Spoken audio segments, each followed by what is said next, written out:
মেহমান বাড়ি থেকে অনেকগুলো শাক দিয়েছে আর এই শাকগুলো আমি বিকালবেলা চালের উপর রেখে দিয়েছি। সারা রাত এই কুয়াশার মধ্যে শাকগুলো ছিল। আর এই রাত্রে শাক দিলে চালের পর রাখা যায়, কুয়াশা নিয়ে পানিতে শাকগুলো নষ্ট হয় না, আরও তাজা থাকে, তরতাজা থাকে।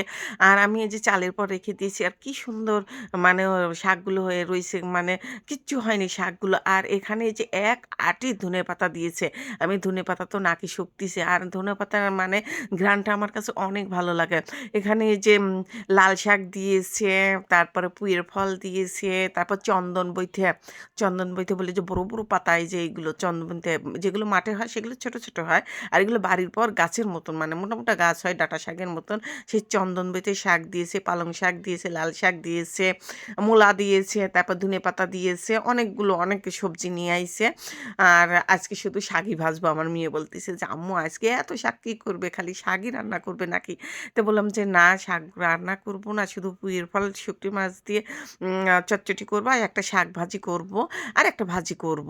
আর আমি এই যে সব কিছু মানে শাকগুলো বেছে ধুয়ে আমি এখন ফ্রিজে রেখে দেবো।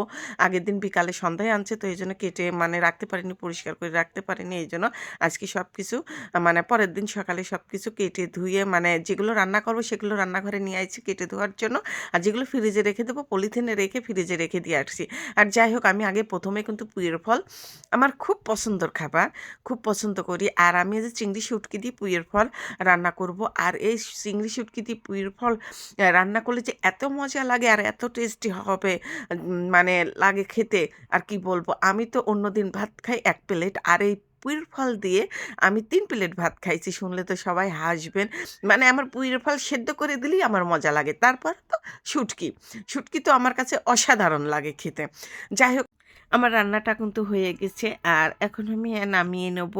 আর আমি এই যে আবার ভাজি করব। ভাজিটা কিন্তু আমি চিংড়ি শুটকি দিয়ে করব। আর এই শীতের এই সবজি, বিভিন্ন ধরনের সবজি দিয়ে আর এই চিংড়ি ভাজি মানে চিংড়ি দিয়ে ভাজি করলে কিন্তু খেতে অনেক মজা লাগে। এর আগেও আমি এই রান্নাটা করেছি। আমার কাছে দারুণ লাগছে। এজন্য আজকেও আবার এই ভাজি দিয়ে মানে চিংড়ি মাছ দিয়ে ভাজিটা করে নিচ্ছি। আর আমি কিন্তু শাক কিন্তু একা রাখিনি। এত শাক আমি খেতে পারি তাই আমি সবাইকে দিয়েছি। আমার আশপাশের মানুষকে সবাইকে দিয়েছি, দিয়ে খেয়েছি। মেহমান বাড়ির শাক তো আর একা খাওয়া যায় না। যাই হোক, আমার কিন্তু এই যে ভাজি হয়ে গেছে, চিংড়ি মাছ দিয়ে ভাজিটা হয়ে গেছে। আর খেতে তো এত মজা হয়েছিল আর কি বলব। তারপর এটাকে চন্দন বইতে বলি। আমরা এটাকে চন্দন বইতে বলি। বড়, বড় পাতা হয় তো এইজন্য চন্দন বইতে বলে। শাকগুলো সেদ্ধ করা হয়েছে। আর এই যে আমি রসুন লাল লাল করে ভেজে এই যে ভাজি করে নিচ্ছে, আর আমার শাক ভাজিটাও হয়ে গেছে। আর আজকে রান্না ৩টাই যে এত দারুণ হয়েছে, এই যে চিংড়ি মাছ দিয়ে ভাজি আর পুঁইয়ের ফল দিয়ে চিংড়ি মাছ দিয়ে পুরপুরি আর শাক ভাজি, ৩টা রান্নার অসাধারণ হয়েছে। আমি যেখানে 1 প্লেট ভাত খাই সেখানে আজকে 3 প্লেট ভাত খেয়েছি।